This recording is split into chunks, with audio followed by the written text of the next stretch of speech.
Okay, so all right, so now I'm in the hospital. It's about 4 o'clock in the morning, 4 or 5. I know I have COVID, um, and I have a plan. Right, I've been reading. I know what I want to do. Um, and again, I'm speaking to people that's specific to me, right? That have immune compromised systems because it wasn't a lot of information out there for me, and things happen different when you have these kind of conditions. The first thing is when I checked into the hospital, um, I didn't have a fever, right? I had a mild fever, 100.9. I haven't had a fever since my second transplant, and I've been sick a number of times. I've had the flu, I've had this, I've had that. One of the things, and again, I'm not a doctor, but I believe the medication prevents your body from fighting infections. The fever is a sign of a fight. And surprisingly, I think that kind of helped me in some sense that my body didn't react strongly to the coronavirus. Now, mind you, I was feeling chest pain and my oxygen was being affected. So I had a good dose of coronavirus, but my fever was 100.9, and that's important. And I'll talk about that later. So now I'm in the hospital. I know I have coronavirus. I talked to my mom. I talked to my family. And now it was time to talk to the doctors because I knew before they came. The one thing to know is that doctors and hospitals is a business, right? They have shifts. They have different staff that are responsible for different things. Emergency doctors, physician assistants, nurses, whatever. Everybody has a different job. I've been dealing with medical issues for 20 years, so I understand hospitals well, right? So the one thing I know about emergency doctors is the emergency doctors are there for you not to die. They don't listen a lot. They want to make sure you don't die. So you have to be calm, and you have to be able to talk and have information for them because that's basically what they want at this point. One of the things I have is all my medical conditions are in the app, all my doctor's names, all the pills I take, any medications, my pharmacy, all of that stuff. So the doctor comes over. I told him, listen, I know I have coronavirus. It popped up on my charts. He was very impressed with that. I had 3 things that I know about hospitals that I know I had to do. The first thing is that you have to keep them focused. When you have a lot of medical conditions like I do, they want to try to help you with everything. I've been dealing with kidney problems for 20 years. It wasn't going to kill me in the next 5 days. My kidneys were going to spike.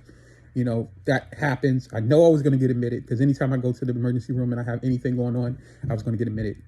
Understand that. So I had to let them know, don't panic. When they run my blood and they see my creatinine is high, that's not while I'm here. I'm here because I have the coronavirus. That can kill me. And I felt like time was important.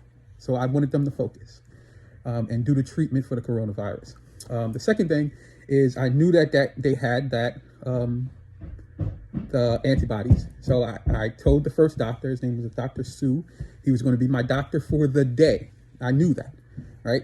Once they know you're going to admit it, you get assigned a doctor. He's just for the day into the morning until the admitting doctors come in. That's going to actually take care of you. So I told him I want the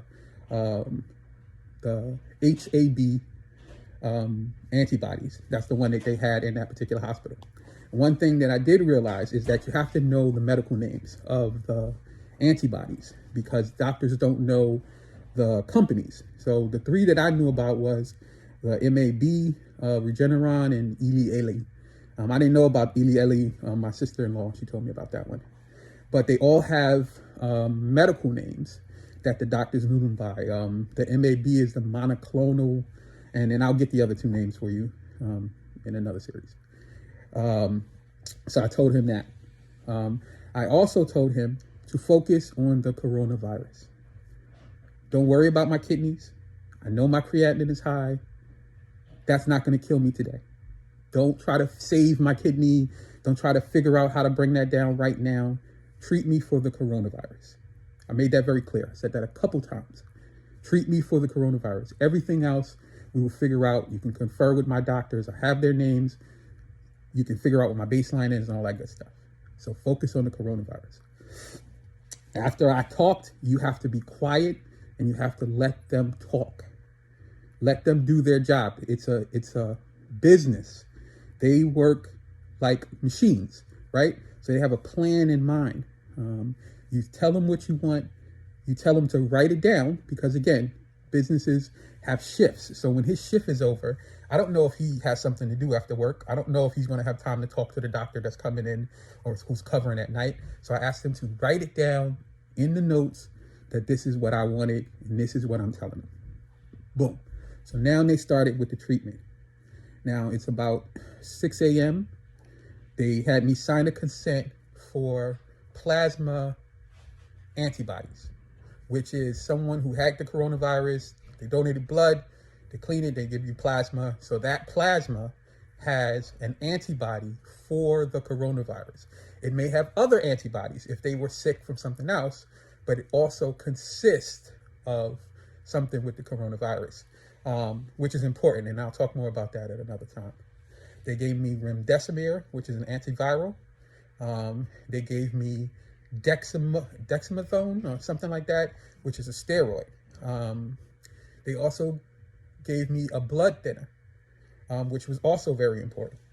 And then